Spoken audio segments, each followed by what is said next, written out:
December 27 വിശുദ്ധ യോഹന്നാൻ ശ്ലീഹായുടെ തിരുനാളിൽ ആഗോള സഭ. ബെത്സയിദക്കാരായ സെബദിയുടെയും സലോമിയുടെയും ഇളയ മകനാണ് യോഹന്നാൻ.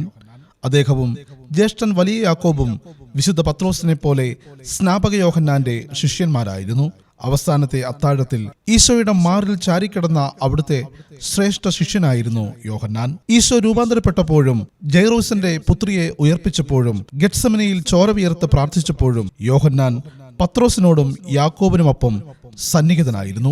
ഈശോ മരണനേരത്ത് തന്റെ കന്യകയായ അമ്മയെ ഏൽപ്പിച്ചത് ബ്രഹ്മചാരിയായ യോഹന്നാനെയാണ്. AD 52 ആണ്ടുവരെ യോഹന്നാൻ ജെറുസലേമിൽ തന്നെ താമസിച്ചു. പിന്നീട് അദ്ദേഹം എഫെസസിലേക്ക് പോയെന്നും അവിടെ വെച്ച് മരിച്ചുവെന്നുമാണ് പാരമ്പര്യം. അതിനിടയ്ക്ക് 95 ആണ്ടിൽ കുറെ കാലം പാത്മോസിൽ വിപ്രവാസമായി കഴിഞ്ഞു. വിപ്രവാസത്തിനു മുമ്പ് ഡൊമീഷ്യൻ ചക്രവർത്തിയുടെ ആജ്ഞാനുസാരം അദ്ദേഹത്തെ തിളയ്ക്കുന്ന എണ്ണയിലിട്ട് വറുത്തു നോക്കിയെങ്കിലും അത്ഭുതകരമാവണ്ണം യോഹന്നാൻ ശ്ലീഹ രക്ഷപ്പെട്ടുവെന്ന സഭാപിതാവായ തെർത്തുല്യൻ സാക്ഷ്യപ്പെടുത്തുന്നു.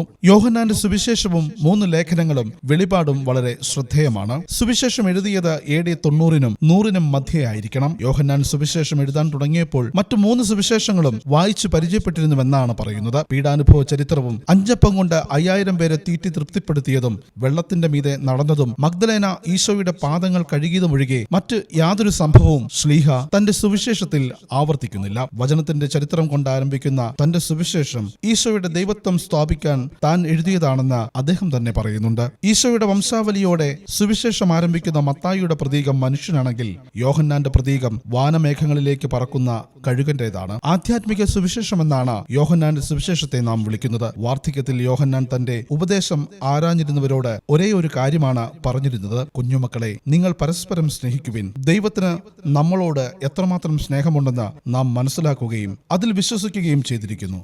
ദൈവം സ്നേഹമാകുന്നു. സ്നേഹത്തിൽ വസിക്കുന്നവൻ ദൈവത്തിലും ദൈവം അവനിലും വസിക്കുന്നു. വിശുദ്ധ യോഹന്നാനെ ഞങ്ങൾക്കു വേണ്ടി പ്രാർത്ഥിക്കണമേ.